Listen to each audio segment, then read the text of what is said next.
समझ नहीं आ रहा अपने सैलरी इंक्रीमेंट का क्या करूं। बेटा इतना क्या सोच रहा है? अपने म्यूचुअल फंड्स के एसआईपी का टॉपअप करा ले। This is the right time. क्या? समझ में नहीं आया। बेटा इतना क्या सोच रहा है? अपने म्यूचुअल फंड्स का एसआईपी टॉपअप करा ले। This is the right time. अब समझा।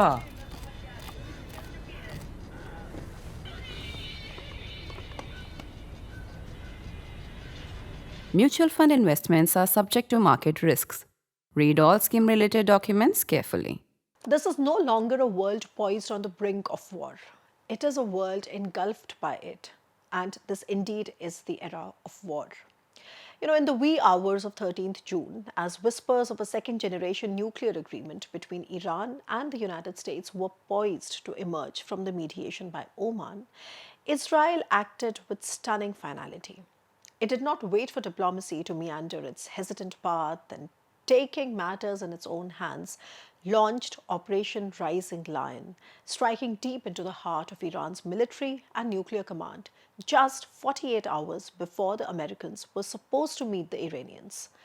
The primary objective is to stop Iran from making their nuclear bomb, and Israel no longer trusts that Donald Trump can do it. Among the casualties reported so far, the most jarring has been Major General Hossein Salami, the chief of Islamic Revolutionary Guard Corps, or the IRGC, a figure symbolic not only of Iran's military backbone, but also of its revolutionary ideology.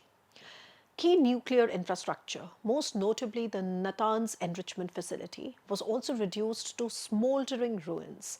Many other facilities have also been targeted. Now, Iran has retaliated with drone swarms and long-range missiles, including ballistic missiles. They have used mainly Shahed 136 along with missiles that has triggered an emergency in Israel. Airspaces are sealed and footage emerging from Tel Aviv is quite something. In fact, not only from Tel Aviv, but across the country is also quite something. The Middle East, already seething since October 2023, has exploded once more into flames. And we all wonder, where is all this going? So let's ask the first question. Was this escalation inevitable? You know, one could foresee what was coming. In fact, I had tweeted just hours before the strikes that a tepid deal, engineered not with foresight but with political expedience between Washington and Tehran, could push Israel to go solo, and it did. Any deal at this stage would not have rolled back Iran's nuclear enrichment capabilities in any meaningful way. Now, that, more than anything else, rattled the Israeli strategic psyche. Since the bloody and cowardly attack by Hamas on 7th of October 23, Israel has systematically dismantled the architecture of Iran's regional influence, from Hamas to Hezbollah and Iran itself. Yet, Iran's nuclear ambitions have persisted, untethered, and in Israel's eyes, this is unacceptable. A bomb in Iranian hands is not just a regional issue for Tel Aviv, it is an existential one. At the heart of this combustible moment lies a familiar, disruptive figure, and you all know him. It's Donald Trump. So let's talk about Trump's deal-making delusions and the role it has played in this particular escalation. For all the chaos he creates, Trump remains a creature of remarkable predictability. If there is a consistent hallmark to his foreign policy, it is his unrelenting obsession with cutting headline-grabbing deals. Now, these deals are not for stability, not for long-term strategic coherence, and often not even in America's long-term interests. He's always in search of deals that play well in a rally, that fill airtime, that bear his signature with the theatrical flourish of a man forever trying to make America great again, and in that course, perhaps also win a Nobel Peace Prize. But why am I telling you all this right now? You know, Trump's willingness to once again pursue talks with Iran, despite having called off the 2015 deal, which is the Joint Comprehensive Plan of Action, or the JCPOA, and this he called off in 2018. This epitomizes this brand of politics that is transactional and personal. You know, back then, Iran's enrichment levels hadn't even crossed the 20% mark. Today, the situation is drastically different.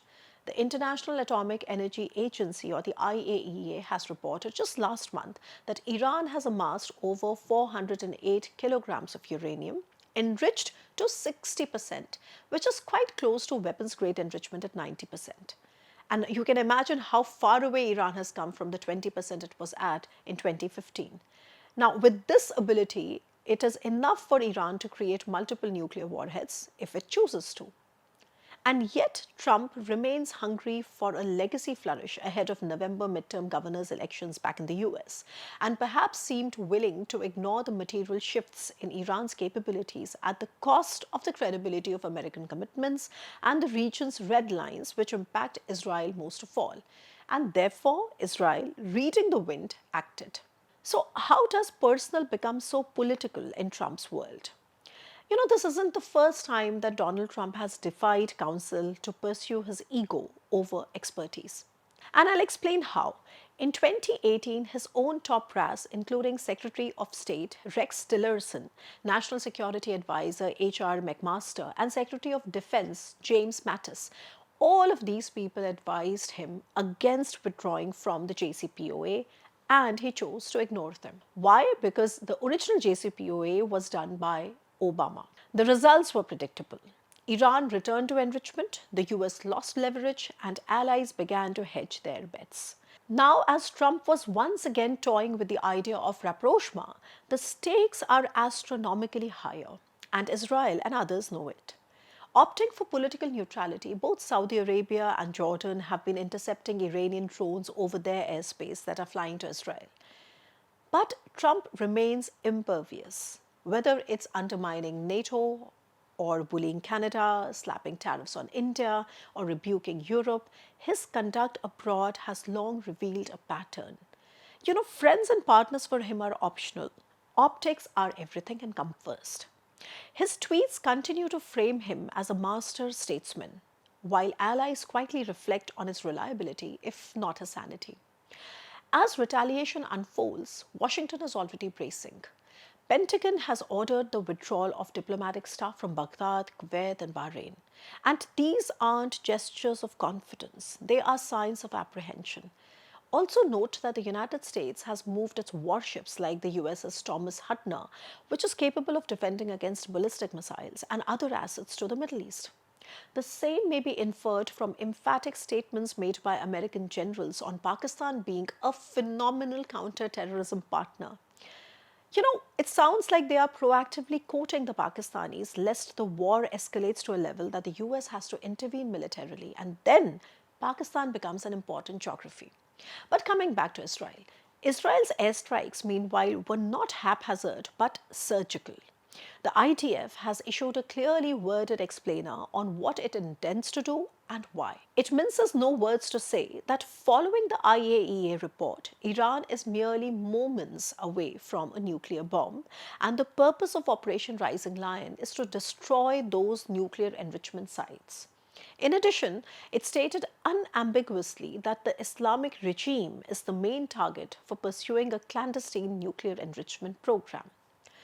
Now, while the nuclear site Natanz was struck hard, Fordo, the fortified underground site, remains apparently operational, perhaps because it's well shielded for a conventional assault. Fordo, it must be noted, was off limits under the original JCPOA, and yet it has emerged as a crucial mode in Iran's enrichment network now. You know, the longer the deal has languished, the deeper Iran has dug in, literally and figuratively. And now Israel is on a mission to decapacitate this enrichment. As Iran retaliates, the question that haunts the geopolitical horizon is, where is all this going? What now for Iran and what now for the world? Iran's retaliation, reportedly over 100 Shahed drones and long-range missiles, may well escalate. Already, the Israeli Defense Forces, or the IDF, claim to be intercepting threats beyond its borders, and unspoken coordination with Saudi Arabia and Jordan suggests that the lines of neutrality are blurring in reality, even though the optics of neutrality are maintained. Iran has also issued warnings to Israel's Western partners, forbidding them from supporting Israel. But for now, these look more as political statements than really backed by Iran's capabilities or its air defenses, etc., which includes Russian S-300s as well. Much hinges on whether Iran, cornered and humiliated, decides to strike US assets. And if that happens, it is going to drag Washington into a deeper conflict. Now, would such an escalation delay the bomb or accelerate the sprint towards it? And what of Iran's regime? Already battered post October 2023, can it survive another round of regional humiliation? We don't know yet, but we can guess this. Israel seems to have invested decades in cultivating deep intelligence networks inside Iran. It has been preparing for this moment, even as the rest of the world has talked and tweeted and mediated, etc. This looks like a war of attrition with existential objectives and perhaps will be played out in a similar fashion. Now let's come to India. What is India's dilemma here? As the fire spreads across the region, India looks at the situation with discomfort. For years, New Delhi has balanced a delicate web of interests in the Middle East. It has invested strategically in Iran's Chabahar port to bypass Pakistan while simultaneously deepening ties with Israel through partnerships like the I2U2, which is a strategic quadrilateral of India, Israel, UAE, and the United States, as well as the connectivity corridor, the IMEC. The Adani Group's investments in Haifa in Israel is not incidental.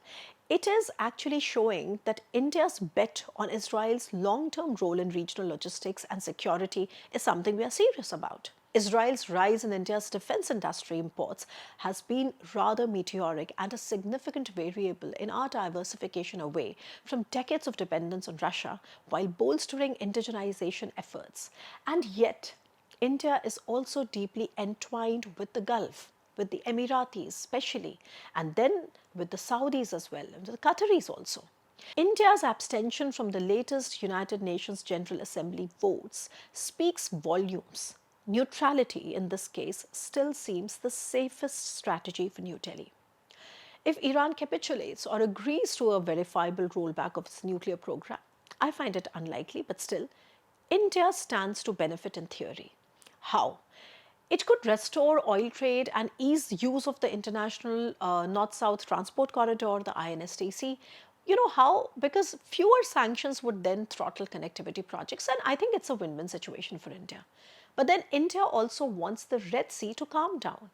The Houthi threat has rendered, the Bab el-Mandeb impossible for Indian vessels. Since October 2023, which is like almost 2 years, Indian cargo has been forced to detour via the Cape of Good Hope, driving up costs and time despite India's foreign minister's Dr. Jaishankar's quick trip to Tehran to get the same guarantees from Houthis as they had given to Russian and Chinese ships, but that had not worked then. Therefore, anything that weakens Iran's proxies, especially the Houthis, is a win for India's economic calculus and connectivity aspirations. At a wider geostrategic level, there's another layer to consider: Russia and the cumulative impact of the much discussed CRINC axis, or the China, Russia, Iran, North Korea axis. And this axis is allegedly working against Western hegemony. With Assad in Syria gone, Hezbollah leadership thinned, Hamas leadership eliminated, and Iran reeling, Moscow's network of partners across the Middle Eastern region is already unraveling. Now, while Russia may posture from afar, the reality is that its strategic footprint in the Middle East, or West Asia, whichever way you want to call it, is shrinking. That raises questions on its basis and the logistics supply routes from Syria to Black Sea that supports the Russian needs in the Ukraine war. But that's a story for another day, and I'll come back to that. Now, before I end, a final note on the art of the deal. And what of Trump? Last I checked, he was still tweeting his advice, still convinced in the power of his personality over other world leaders and hardliners. By now, most leaders see through Trump and play him.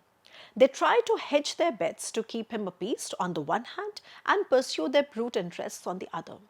Even in the case of Israel, for instance, one doesn't know how far would the United States go to intervene, if at all. The art of the deal may have sold 1 million copies, but it is painfully outdated in a world that now demands vision, not vanity, collaboration, not coercion. The world has changed, but the author hasn't.